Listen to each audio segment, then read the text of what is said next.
वंध्या महिषी दोहन. अध्याय 22. श्री सिद्धमुनी नामधारकाला कथन करतात.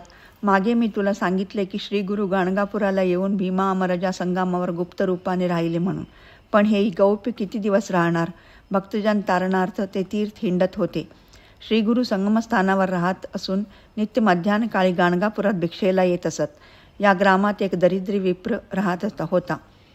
या ग्रामात त्याची एक वांझ म्हैस वृद्ध दंतहीन अशी होती. ते तिला नदीकाठाच्या मळ्यामध्ये माती वाहून नेण्याच्या कामाला देऊन शेतकऱ्याकडून त्या कामाचे जे द्रव्य मिळेल त्याचे धान्य आणून उपजीविका करीत असत. पण श्रीगुरूंना त्यांच्या घरी नित्य भिक्षेला जात असत तेव्हा वैदिक लोक श्रीगुरूची निंदा करून बोलत की हा कसला यती? आम्ही वैदिक ब्राह्मण असून आमच्या घरी हा भिक्षेला येत नाही. आमचे घरचे विशेष प्रकारचे अन्न टाकून हा दरिद्र्याचे घरी जातो पहा. पण असे आहे, सात्विक बुद्धीच्या माणसावर श्रीगुरूची फार प्रीती होती. दुर्बळ दरिद्री झाला म्हणून काय झाले? थोर पुण्याच त्या ब्राह्मणाचे म्हणून ते त्याच्या घरी भिक्षेला जात असत असेच म्हणावे लागते. एके दिवशी असे घडून आले की या ब्राह्मणाच्या म्हशीला माती ओढण्याचे काम मिळाले नाही म्हणून ती गोठ्यातच होती. वैशाख मासाचा उन्हाळा किती रखरखीत. अशा मध्यान्ह काळी श्रीगुरू त्यांच्या घरी भिक्षेला आले. तेव्हा तो ब्राह्मण ही स्वतः भिक्षेकरिता गेला होता.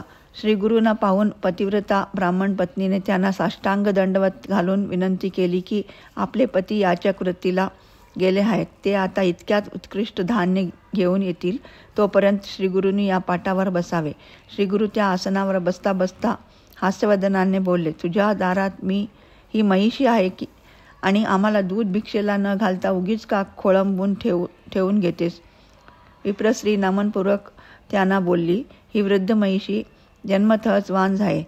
आम्ही तिला वेसण घालून रेड्याप्रमाणे कामाला पाठवून देतो आणि त्या द्रव्यावर आमचा चरितार्थ चालतो. श्रीगुरू तिला म्हणाले, मला खोटे कशाला सांगतेस? जा पाहू, तिची धार काढून आम्हाला दूध आणून घाल. श्रीगुरूवर विश्वास ठेवून काष्ट पात्र घेऊन जाऊन तिने म्हैशीचे धार काढले आणि 2 भांडी दूध घरात घेऊन ती आली. त्या पतिव्रतेने ते दूध तापवून श्रीगुरूंना दिले. त्यांनी ते प्रीतिपूर्वक प्राशन करून तुझ्या घरी लक्ष्मी अखंड राहील असा तिला वर दिला आणि ते संगमस्थानाकडे निघून गेले. पती घरी परत आल्यावर तिने ते व्रत सविस्तरपणे त्याला सांगताच तो बोलला, श्रीगुरूच्या भेटीने आमचे दारिद्र्य नष्ट झाले. चला आपण संगमस्थानावर जाऊन श्रीगुरूंना त्याची भक्तिपूर्वक पूजा करूया. सिद्ध म्हणे शिष्याची गुरुकृपा होय जाशी, दैन्य कैंचे त्या नरासी, अष्टैश्वर्य भोगीत असे. अध्याय 22 समाप्त. श्री गुरु दत्तात्रेयार्पणमस्तु. शुभम भवतु.